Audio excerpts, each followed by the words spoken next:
Hello दोस्तों, कैसे हैं आप सभी। उम्मीद करता हूं आप सभी बहुत ही अच्छे होंगे। तो आज के इस वीडियो में हम पढ़ने वाले हैं क्लास 12 फिजिक्स का बहुत ही इंपॉर्टेंट टॉपिक जो बार बार बोर्ड एग्जाम में पूछ लिया जाता है, जो है कि प्रकाश वैद्युत प्रभाव किसे कहते हैं, प्रकाश वैद्युत प्रभाव का नियम क्या होता है। इस वीडियो में हम दो टॉपिक को जानेंगे और मैं आपको विश्वास दिलाता हूं कि इस वीडियो में यदि आप बने रहें तो आपको एक एक टॉपिक याद भी होगा और समझ में भी आएगा। तो चलिए दोस्तों अपने टॉपिक को शुरू करते हैं। तो यहाँ पे हमने लिख दिया सबसे पहले प्रकाश वैद्युत प्रभाव। प्रकाश वैद्युत प्रभाव या कभी कभी क्वेश्चन घुमा के कहता है प्रकाश वैद्युत उत्सर्जन। तो प्रकाश वैद्युत प्रभाव कहे या प्रकाश वैद्युत उत्सर्जन, दोनों बात एक ही है। अब यहाँ पे हमने इसका परिभाषा लिख दिया है। तो सबसे पहले इसको परिभाषा को याद करते हैं। तो इसमें क्या बताया जाता है, ध्यान से समझेंगे। अभी मैं पूरा बाकायदा आपको चित्र से समझाऊंगा। पहले एक छोटा सा चित्र से ये परिभाषा को आपको याद करा देते हैं, क्योंकि परिभाषा बहुत ही इंपॉर्टेंट होता है। देखिए इसमें क्या बताया जाता है कि ये मान लेते हैं कोई धातु का सतह है, ठीक है। एक हम सिंपल से बता रहे हैं, मान लेते हैं ये कोई क्या है, धातु का सतह है। अब इस धातु के सतह पर हम क्या करते हैं, प्रकाश किरणें आपतित कराते हैं। ये प्रकाश किरणें हमने आपतित कराया, ठीक है। ये हमने क्या करा, प्रकाश को आपतित कराया है। किस पर, ये धातु की सतह पर। क्या है, ये धातु की सतह है, ठीक है। हमने क्या कहा कि कोई धातु का ये सतह है, इस पर हमने प्रकाश क्या किया, आपतित कराया है, ठीक है, मतलब इस पर डाला है। परंतु क्या है, प्रकाश जो है ना, इसका गुण है कि ये निम्न आवृत्ति का होना चाहिए, निम्न आवृत्ति का, ठीक है। जो प्रकाश होना चाहिए वो कैसा होना चाहिए, निम्न आवृत्ति के प्रकाश को हम क्या करते हैं, किसी धातु के सतह पर जैसे ही आपतित कराते हैं तो इसमें से क्या होता है, इलेक्ट्रॉन उत्सर्जित होने लगते हैं। किसमें से, इस धातु के सतह से इलेक्ट्रॉन क्या होते हैं, उत्सर्जित, अगर उत्सर्जित होने लगते हैं, ठीक है। तो उसे ही हम क्या कहते हैं भैया, प्रकाश वैद्युत प्रभाव कहते हैं। समझ में आया क्या कहा जा रहा है। देखिए समझना है, ठीक है, डेफिनेशन को रटना नहीं है। इसलिए मैं कभी भी फिगर से ही उसको समझाने की कोशिश करता हूं। तो मैं बता रहा हूं, क्या कहेंगे आप, ये कोई धातु की सतह है। अब इस धातु की सतह पर निम्न आवृत्ति वाले प्रकाश को जैसे ही हम इस पर डालते हैं या जैसे ही आपतित करते हैं तो इस धातु के सतह से जो इलेक्ट्रॉन होते हैं वो उत्सर्जित होने लगते हैं, मतलब इससे निकलने लगते हैं। तो उसे ही हम क्या कहते हैं भैया, प्रकाश वैद्युत प्रभाव कहते हैं। समझ में आया ना। तो हम इसका, इसलिए हमने यहाँ पे डेफिनेशन लिखा है, आप ध्यान से समझिएगा क्या लिखा है। जब किसी धातु के, मतलब जब किसी धातु पर निम्न आवृत्ति का प्रकाश आपतित करते हैं, जब किसी धातु पर निम्न आवृत्ति का प्रकाश आपतित करते हैं, ये क्या कहा जा रहा है, आपतित करते हैं, तो क्या होता है, धातु की सतह से इलेक्ट्रॉन उत्सर्जित होने लगते हैं, जिसे हम प्रकाश वैद्युत प्रभाव कहते हैं। जिससे हमने क्या कहा कि जब किसी धातु की सतह पर निम्न आवृत्ति का प्रकाश आपतित करते हैं तो धातु की सतह से इलेक्ट्रॉन क्या होते हैं, इलेक्ट्रॉन उत्सर्जित होने लगते हैं, जिसे हम प्रकाश वैद्युत प्रभाव कहते हैं। तो आशा करते हैं कि आपको डेफिनेशन समझ में आया होगा।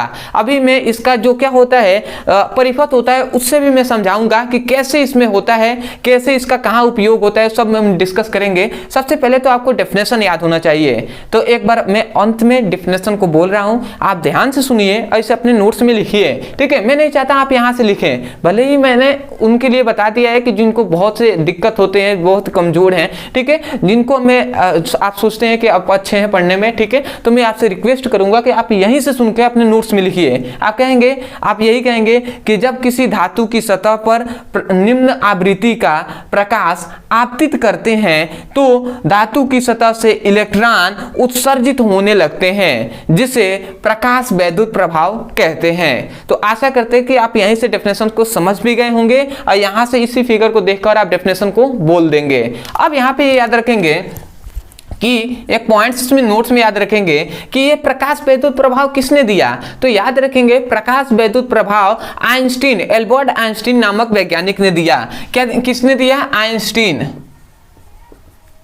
आइंस्टीन नामक वैज्ञानिक ने दिया। ठीक है, अब किस सन में दिया तो याद रखेंगे 1905 ईस्वी में दिया।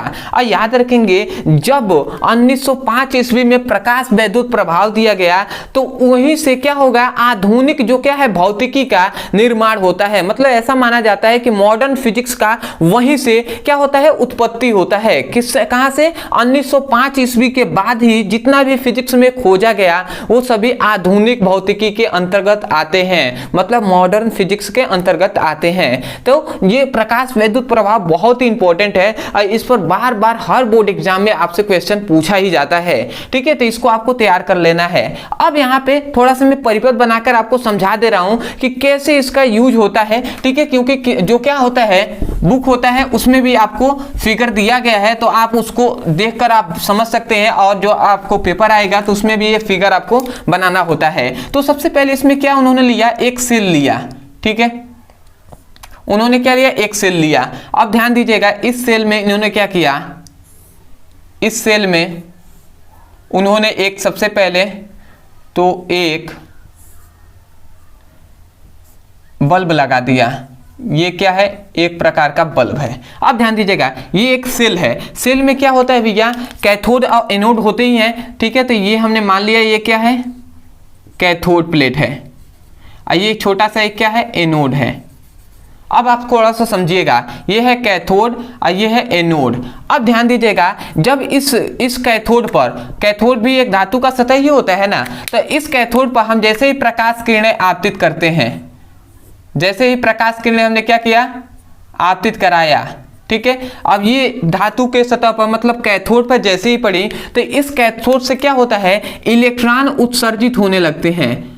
अब ये इलेक्ट्रॉन उत्सर्जित होने लगते हैं इस कैथोड से, तो कैथोड प्लेट से देखिए इलेक्ट्रॉन उत्सर्जित हो रहे हैं। ठीक है, जैसे ये प्रकाश किरण इस पर आपतित हुआ, निम्न आवृत्ति का प्रकाश आपतित हुआ, तो इस धातु की सतह से इलेक्ट्रॉन उत्सर्जित होने लग रहे हैं। तो अब ध्यान देंगे तो ये इलेक्ट्रॉन ऋणावेशित होते हैं, और जो क्या होता है, एनोड होता है वो धनावेशित होता है। तो ये इलेक्ट्रॉन किसकी ओर, एनोड की ओर गति करने लगते हैं, मतलब एनोड की ओर ये इलेक्ट्रॉन गति करने लगते हैं। और चूंकि हम जानते हैं इस बात को कि जब इलेक्ट्रॉन जिस ओर गति करता है, जिस दिशा में गति करता है, उसके जस्ट विपरीत दिशा में धारा प्रवाहित होती है। तो इसका मतलब इलेक्ट्रॉन इस दिशा में गति कर रहा है, इसका मतलब धारा किस दिशा में, इस दिशा में क्या होगी, फ्लो होगी, मतलब प्रवाहित होगी। तो इसका मतलब धारा किस दिशा में, इस दिशा में बहेगी, मतलब क्या होगा, जो आई होगा वो इस दिशा में बहेगी। और ये जब क्या होगी, प्रवाहित होगी, तो ये क्या होगा, बल्ब जो होगा ये जलने लगेगा। तो आशा करते हैं कि इसी प्रकार क्या होता है, इसका यूज होता है। तो ये परिपथ में क्या है, तो इसका मतलब क्या हुआ कि प्रकाश जो वैद्युत प्रभाव है इसका यूज कहां पे होता है, सामान्यतः हम देखें तो ये तो प्रकाश ऊर्जा है, मतलब ये प्रकाशी ऊर्जा है ना, प्रकाश एक ऊर्जा ही है। तो ये प्रकाश ऊर्जा को किस में परिवर्तित कर रहा है, विद्युत ऊर्जा में परिवर्तित कर रहा है। ये क्या है, विद्युत धारा क्या है, विद्युत ऊर्जा ही तो है। ठीक है, तो इसका मतलब क्या हुआ कि प्रकाश वैद्युत प्रभाव, नोट्स में आप लिख लेंगे कि प्रकाश वैद्युत प्रभाव प्रकाश ऊर्जा को किसमें भैया, विद्युत ऊर्जा में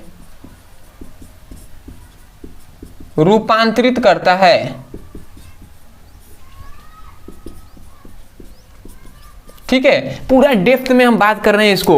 ठीक है, क्योंकि मैं चाहता हूं कि आगे यार आप समझ दे रहे हैं तो आप पूरा डिस्कस किया जाए। अब वेरी इंपॉर्टेंट टॉपिक है, तो इस पे पूरा डिस्कस अंदर तक, डेप्थ तक आपको किया जाए कि आपको अच्छे से समझ में आ जाए। तो आशा करते हैं कि आपको ये बात समझ में आ गई होगी कि ये क्या करता है, प्रकाश ऊर्जा को सीधे किसमें, विद्युत ऊर्जा में परिवर्तित करता है। तो इतनी बात केवल अगर आपको आता है कि प्रकाश वैद्युत प्रभाव क्या है, इसका व्याख्या कीजिए, तो आपको ये लिखना है, इसका परिभाषा, उसके बाद ये फिगर बना देना है और नोट्स में लिख लेना है आपको क्या, कि प्रकाश वैद्युत प्रभाव प्रकाश ऊर्जा को विद्युत ऊर्जा में रूपांतरित करता है। और यह भी लिख देना है कि इसकी खोज एल्बर्ट आइंस्टीन ने 1905 ईस्वी को किया था। तो आशा करते हैं इतनी बात आप लिख देंगे तो आपका हो जाएगा। परंतु जो क्या होता है, प्रकाश वैद्युत प्रभाव का नियम होता है, यह भी बहुत बार बोर्ड एग्जाम में पूछा गया है, तो उसको भी आपको याद रखना है। तो सबसे पहले आप इसका स्क्रीनशॉट ले लीजिए, उसके बाद हम देख लेते हैं प्रकाश वैद्युत प्रभाव का नियम। तो आशा करते हैं दोस्तों आपने बहुत ही अच्छे से स्क्रीनशॉट ले लिया होगा। तो अब हम देख लेते हैं कि प्रकाश वैद्युत प्रभाव का नियम, जो कि वेरी इंपॉर्टेंट है। तो चलिए दोस्तों, तो यहाँ पे हमने लिख दिया है प्रकाश वैद्युत प्रभाव का नियम, और यहाँ पे हमने लिखा है इसके कितने नियम होते हैं, मुख्यतः 4 नियम इसके होते हैं। ठीक है, आइंस्टीन ने जो क्या दिया, नियम दिया प्रकाश वैद्युत प्रभाव का, तो इसके कितना नियम दिया, तो 4 नियम दिए। अब वो 4 कौन कौन से हैं यहाँ पे हमने लिख दिया है, एक एक करके हम समझेंगे। तो सबसे पहला पॉइंट ये आता है, सबसे पहला ये पॉइंट आता है कि प्रकाश वैद्युत प्रभाव में, मतलब प्रकाश वैद्युत प्रभाव में इलेक्ट्रॉन उत्सर्जन के लिए कोई समय पश्चता नहीं होती है। इसका मतलब क्या हुआ कि प्रकाश वैद्युत प्रभाव की जब घटना होगी तो उसमें हम जानते हैं कि इलेक्ट्रॉन उत्सर्जित होता है। तो इलेक्ट्रॉन उत्सर्जित होने में मतलब इलेक्ट्रॉन उत्सर्जित के लिए क्या होता है, कोई समय पश्चता नहीं होती है। मतलब अगर हम सिंपल से फिगर से समझें तो यहां पर मैं बता दे रहा हूं, मान लेते हैं ये कोई धातु का सतह है। ठीक है, अब इस धातु के सतह पर हमने बताया था कि क्या होता है, मान लेते हैं ये धातु का सतह है। अब इस धातु के सतह पर जैसे ही हम प्रकाश किरणें आपतित करते हैं, ये प्रकाश किरणें हैं, तो निम्न आवृत्ति का प्रकाश किरणें यदि आपतित करते हैं तो इस धातु के सतह से क्या होते हैं, इलेक्ट्रॉन उत्सर्जित होने लगते हैं। तो इसमें यह कहा जा रहा है कि इसमें समय पश्चता नहीं होती है, मतलब इलेक्ट्रॉन उत्सर्जित के लिए समय पश्चता नहीं होती है। का मतलब ये हुआ कि जैसे ही प्रकाश किरणें आपतित हुई वैसे ही तुरंत इसमें से इलेक्ट्रॉन क्या होते हैं, उत्सर्जित होने लगते हैं, मतलब बाहर निकलने लगते हैं इससे, धातु के सतह से। मतलब ऐसा नहीं है कि प्रकाश किरणें अभी आपतित हो गई और 40 मिनट 45 मिनट के बाद इसमें से इलेक्ट्रॉन निकलने लगा, ऐसा नहीं है। इसमें क्या होगा, जैसे ही प्रकाश किरणें आपतित होंगी वैसे ही तुरंत इसमें से इलेक्ट्रॉन निकलने लगेगा। यही कहा जा रहा है कि समय उसमें नहीं लगता है, समय पश्चता नहीं होती है, उसमें से तुरंत इलेक्ट्रॉन उत्सर्जित होने लगते हैं। तो आशा करते हैं आप समझ गए होंगे कि प्रकाश वैद्युत प्रभाव में इलेक्ट्रॉन उत्सर्जित के लिए कोई क्या होती है, कोई समय पश्चता नहीं होती है। तो आशा करते हैं कि सबसे पहला जो पॉइंट्स है ये आपको समझ में आया होगा। अब हम देख लेते हैं दूसरा इसका पॉइंट्स। तो दूसरा ये है, दूसरा जो नियम है इसमें ये बताया गया, ध्यान से देखिएगा, यहाँ पे लिखा गया है कि प्रकाश वैद्युत प्रभाव में उत्सर्जित इलेक्ट्रॉनों की संख्या, मतलब प्रकाश वैद्युत प्रभाव में उत्सर्जित मतलब निकलने वाले इलेक्ट्रॉनों की संख्या प्रकाश की तीव्रता के पर निर्भर करते हैं। ठीक है, आवृत्ति पर नहीं। इसका मतलब तो आप समझ गए होंगे कि मतलब जो ये धातु की सतह से जो इलेक्ट्रॉन निकल रही होंगे, तो जो इलेक्ट्रॉनों की संख्या है, जो इलेक्ट्रॉनों की संख्या है ये किस पर निर्भर करती हैं, प्रकाश की तीव्रता पर निर्भर करती हैं। किस पर, प्रकाश की तीव्रता, इसकी जो प्रकाश की ये जो तीव्रता है, प्रकाश की जो तीव्रता है इस पर निर्भर करती हैं, इस प्रकाश की आवृत्ति पर निर्भर नहीं करती हैं, आवृत्ति पर निर्भर नहीं करती हैं। समझ में आया ना, मतलब ये प्रकाश की तीव्रता पर निर्भर करती हैं कि इसकी संख्या कितनी होगी।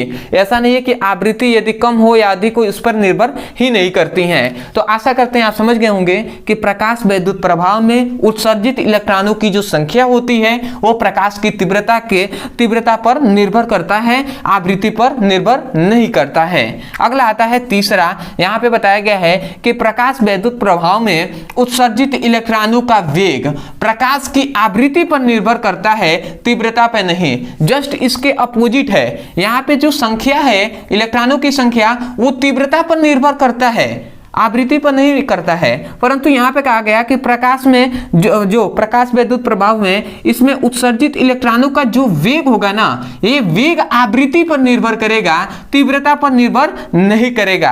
तो आशा करते हैं ये आप समझ गए होंगे, इसके जस्ट ये विपरीत है। ठीक है, अगला आता है अंतिम अपना इंपॉर्टेंट है, ये वेरी इंपॉर्टेंट है हम कह सकते हैं, क्योंकि इसमें एक परिभाषा भी छुपा हुआ है। चौथा इन्होंने जो नियम दिया वो देहली आवृत्ति का ही परिभाषा इन्होंने बताया। इन्होंने ये कहा कि देहली आवृत्ति का हमने परिभाषा बताया था कि किसी धातु के सतह से इलेक्ट्रॉन उत्सर्जित के लिए जो क्या होता है, एक न्यूनतम आवृत्ति की आवश्यकता होती है, जिसे हम देहली आवृत्ति कहते हैं। समझ में आया ना, मतलब कोई भी धातु का सतह है उससे एक इलेक्ट्रॉन निकालने के लिए, उत्सर्जित मतलब निकालने के लिए एक न्यूनतम आवृत्ति, एक कम आवृत्ति की आवश्यकता होती है, और उसी कम आवृत्ति को हम देहली आवृत्ति कहते हैं। समझ में आया ना। यदि हम फिगर से समझाएं तो यहाँ पर एक क्या है, ये धातु का सतह है। अब इस पर हमें एक इलेक्ट्रॉन, केवल एक इलेक्ट्रॉन इससे बाहर निकालना है। तो बाहर निकालने के लिए जो निम्न मतलब न्यूनतम आवृत्ति की आवश्यकता होती है, न्यूनतम आवृत्ति की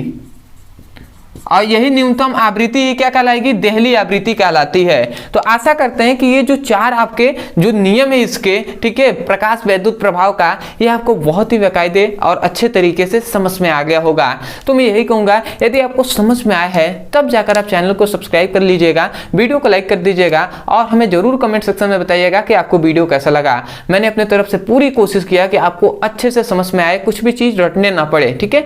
तो अदरवाइज यदि आप चाहते हैं क्लास 12th का, फिजिक्स का, केमिस्ट्री का चैप्टर वाइज सीक्वेंस में एक एक करके वीडियो मिले और वहां से मैं अपने पूरे सिलेबस को अच्छे से पढ़ सकूं और अपने सुंदर से नोट्स भी बना सकूं वीडियो देखकर, तो आपकी सुविधा के लिए या तो आप हमारे चैनल के प्लेलिस्ट में चले जाइए, वहां पर क्लास 12th का प्लेलिस्ट मिल जाएगा, फिजिक्स का और केमिस्ट्री दोनों का, वहां से उसकी पढ़ाई कर सकते हैं चैप्टर वाइज। यदि आपको नहीं पता कहां से हम प्लेलिस्ट ढूंढे, कहां से हम पढ़े, तो आपकी सुविधा के लिए यहाँ पे एक नंबर दिया जा रहा है, इस नंबर पे आप व्हाट्सएप कीजिए। और आपको मान लेते हैं क्लास 12th का फिजिक्स और केमिस्ट्री का पढ़ाई करना है, तो आप लिखिए class 12th physics chemistry all video link, इतना लिखकर आपको मैसेज कर देना है, आपको तुरंत फिजिक्स और केमिस्ट्री का लिंक मिलेगा, वहां से उसकी पढ़ाई कर सकते हैं। अदरवाइज ऐसे ही क्लास 10th का भी आप मांग सकते हैं। तो आज के लिए इतना ही दोस्तों, मिलते हैं एक नए टॉपिक के साथ, तब तक के लिए धन्यवाद। जय हिंद, जय भारत।